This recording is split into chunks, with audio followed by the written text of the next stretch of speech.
Let's organize our words module using functions. We'll move all the code except the import statement into a function called fetchWords.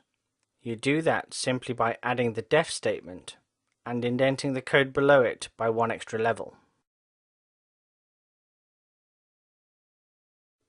Save the module and reload the module using a fresh Python REPL.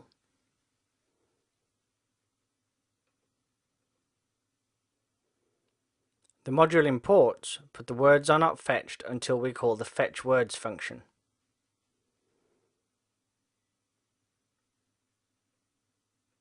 Alternatively, we can import our specific function.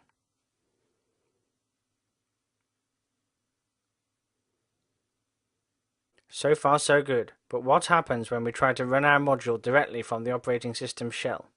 Exit the REPL with Ctrl-D on Mac or Linux or Ctrl-Z on Windows and run Python 3, passing the module file name words.py. No words are printed. This is because all executing the module does now is define a function and then immediately exit. To make a module from which we can usefully import functions into the REPL and which can be run as a script, we need to learn a new Python idiom. The Python runtime system defines some special variables and attributes, the names of which are delimited by double underscores.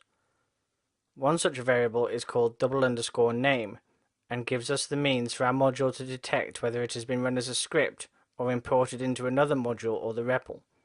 To see how, add print__name at the end of your module outside the fetchWords function. First of all, let's import the modified words module back into the REPL with import words. We can see that when imported, double_name does indeed evaluate to the module's name. As a brief aside, if we import the module again, the print statement will not be executed. Module code is only executed once on first import. Now let's try running the module as a script with Python 3 words.py.